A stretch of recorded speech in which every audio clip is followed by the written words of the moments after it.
Have you ever felt held back by an insidious voice inside your head, whispering doubts about your worth, your abilities, or your direction in life? Maybe you've questioned whether you're good enough for a certain job, relationship, or creative pursuit. In these moments, we often seek reassurance from others, or bury ourselves in distractions, anything to quiet that haunting sense of inadequacy. But what if, instead of running from this self-doubt, you confronted it head-on? What if you had a powerful philosophical framework urging you to tear off the masks, reject shallow norms, and fully become who you are? Enter Friedrich Nietzsche, the 19th century German philosopher who boldly challenged conventional morality, championed individual greatness, and insisted that each of us has the potential to overcome our limitations. Today, we explore how Nietzsche's radical call can help you conquer self-doubt and transform your life from the inside out. Friedrich Nietzsche, 1844 to 1900, was a German philosopher, cultural critic, and poet whose works remain controversial yet influential to this day. Best known for his explosive insights in works like Thus Spoke Zarathustra and Beyond Good and Evil, Nietzsche criticized traditional morality, religion, and social norms, contending they often stifle authentic individuality. Though his writings can be dense and fiery, Nietzsche's core message resonates powerfully in our modern age of self-doubt. He believed in self-overcoming, a process of rising above herd mentality, inherited beliefs, and personal fears to become a higher, more authentic version of oneself. If you've ever felt trapped in a cycle of self-questioning or lukewarm living, Nietzsche's philosophy might be the shock of fresh air you need to break free. Before diving into Nietzsche's solution, let's identify the problem: self-doubt. Self-doubt typically arises when external voices, parents, peers, society, clash with our inner desires, creating tension in our sense of self. Perhaps you grew up hearing a relentless narrative about who you should be, only to find it at odds with who you long to be. Or maybe repeated failures convinced you you're not enough, leading you to internalize a powerless view of yourself. Nietzsche believed that much of our internal struggle stems from moralities and values we passively inherit, rather than consciously choose. When you unconsciously absorb beliefs about right and wrong, success and failure, your identity can be built on shaky foundations. Consequently, self-doubt flourishes when your deeper instincts clash with these received ideals. Recognizing this clash is the first step toward liberating yourself. One of Nietzsche's most impactful imperatives is, become who you are. On the surface, it sounds simple, but it's radically demanding. It means, 1. Identifying your authentic drives, your real passions, talents, and values. 2. Discarding the masks you've worn to conform. 3. Embracing a brave and often uncomfortable journey to shape yourself into a unique, fully alive individual. For Nietzsche, you're not a static being defined by your circumstances. Rather, you're a dynamic force capable of self-creation. To become who you are means constantly refining your essence, wrestling with your own demons, beliefs, and ambitions. This process naturally confronts self-doubt because transformation requires stepping into the unknown, challenging outdated limitations, and daring to claim the life you envision.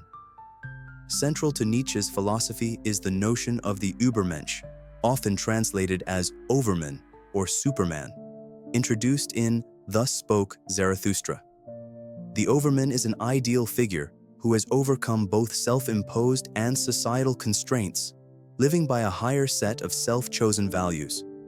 Nietzsche never precisely defines what the Overman looks like. He's not prescribing a single template for everyone, but the concept implies continuous self-overcoming, turning obstacles into catalysts for growth, creation of new values, forging an internal moral compass instead of blindly accepting tradition or popular opinion, affirmation of life, embracing existence, even its suffering, with a hearty yes. Why does this matter for self-doubt? Because the Overman is someone who's confronted their fears, insecurities, and illusions, emerging stronger and more authentic. In short, if you're grappling with feeling not good enough, Nietzsche's Overman challenges you to harness that tension and forge a more powerful self. If embracing the Overman is the antidote to self-doubt, why do we still find ourselves stuck in insecurity? Nietzsche would argue that society discourages self-overcoming by rewarding conformity. We're taught to follow rules, fit in, and not make waves. Ambition or intense self-belief can be labeled arrogance. Nonconformity might be dismissed as weird or unrealistic. Moreover, fear of rejection amplifies self-doubt. Humans are social creatures. We dread being ostracized or criticized. Nietzsche acknowledges this fear but insists that genuine growth often requires enduring discomfort, including social disapproval. If you constantly ask for permission to exist as you truly are, you never break the invisible chains binding your potential. Nietzsche's approach to overcoming self-doubt involves identifying and following your own inner yes, a passion or guiding principle that ignites you from within. This isn't about self-indulgence or fleeting whims. Rather, it's recognizing the deeper call that resonates with your core. Maybe it's a creative pursuit, a specific career path, or a worldview you feel compelled to explore. Practical tip: ask yourself, what excites me so much that I'm willing to endure hardship to pursue it? Try journaling about times you felt most alive or describing moments when your self-doubt fell silent because you were too absorbed in something meaningful. When you find that inner yes, you have a North Star to guide you, even when doubts arise. Knowing you're on a path aligned with your authentic self gives courage in the face of external skepticism or personal fear.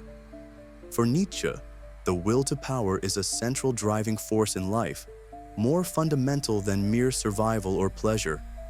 It's the innate human push to grow stronger, expand your capacities, and creatively express yourself in the world.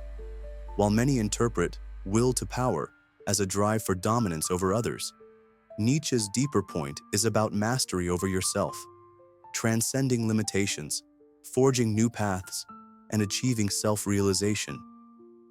In the context of self-doubt, tapping into your will to power means refusing to stay passive and small.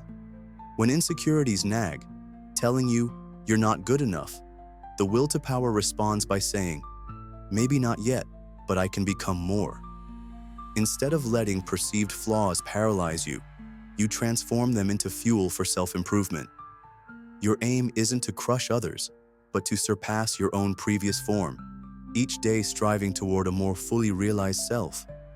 Though Nietzsche's writings can seem abstract, countless people have embraced a self-overcoming mindset to conquer doubt and achieve great things. Consider artists who break conventions, initially ridiculed but driven by an inner calling. Over time, their authentic creations gain appreciation and change the cultural landscape. Entrepreneurs who face repeated failures yet harness each setback to sharpen their vision. They don't see not good enough as final. They see it as a stepping stone toward mastery. Everyday heroes who dare to exit unfulfilling jobs or stifling relationships despite fear, forging more meaningful paths aligned with their deepest values.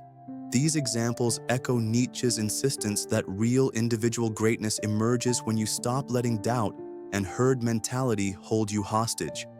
Each challenge can be a crucible for refining your will and discovering how far you can go once self-imposed limits crumble. So, how do you concretely apply Nietzsche's call in your daily life? Here are some steps. 1. Conduct a value audit. Write down your core beliefs about success, morality, and identity. Then ask, do I truly believe this, or did I inherit it? Anything that feels false or stifling can be challenged and replaced with self-chosen values that resonate with your genuine aspirations. 2. Practice self-overcoming. Identify one area where doubt stops you from acting: public speaking, applying for a new job, or sharing your art. Take a small but bold step despite the fear. Each victory over inertia builds momentum and weakens doubt's hold. 3. Embrace the role of the outsider. Don't fear stepping outside mainstream opinions. Nietzsche believed genuine creators often stand at odds with the status quo. Embrace that outsider stance if it aligns with your truth. Your confidence grows when you trust your path more than external approval. 4. Transform criticism into feedback. If someone criticizes you harshly or calls your pursuits unrealistic, see if there's any valuable insight to glean, then discard what's merely negativity. A Nietzschean approach wields adversity as a forge for strength rather than a hammer to crush your spirit. 5. Affirm life. Nietzsche taught an affirmation of life: love your fate, or amor fati. Instead of rejecting struggles, embrace them as catalysts for your growth. When you stop resenting hardship, self-doubt wanes because you view each challenge as an opportunity to evolve. While Nietzsche's philosophy can empower you to transcend self-doubt, there are pitfalls. Misinterpreting will to power as dominance. Nietzsche's emphasis is on self-overcoming, not trampling others. If you twist his ideas into narcissism or tyranny, you stray from genuine self-growth. Overlooking compassion. Nietzsche revered the solitary path, but it doesn't mean you must be callous. Cultivating empathy and kindness doesn't negate self-transformation. It enriches it, ensuring you respect the dignity of others while forging your own path. Burnout from excessive individualism. A purely solitary journey can become isolating. Nietzsche wasn't saying, never learn from others, but to avoid blindly submitting to them. Balancing community and individuality is key. Surround yourself with people who respect your authenticity and keep you accountable for your aspirations. Self-doubt will always lurk, but Nietzsche's radical call invites you to see doubt not as a stop sign, but as a challenge. It's the friction that heats the forge of your becoming. By shedding inherited beliefs, identifying your inner yes, and channeling your will to power, you can continually outgrow the person you were yesterday. Every time that little voice says, "You're not good enough," remember. Nietzsche reminds us we aren't static beings. We're free to shape ourselves, day by day, action by action. Doubt only wins if you refuse to evolve. Dare to reject complacency. Dare to break from the safety of the herd. Dare to shape your own values and destiny. That's what it means to truly become who you are, to transform self-doubt into the spark of something far greater. In the end, Nietzsche's message isn't one of arrogance, but of responsibility. You alone can craft a meaningful, powerful life. If you don't, you risk a half-lived existence overshadowed by external voices and lingering insecurities. But if you do, you affirm life's possibilities, carving a path that no one else can walk. That is your birthright. That is your path. Thank you for joining me on this journey.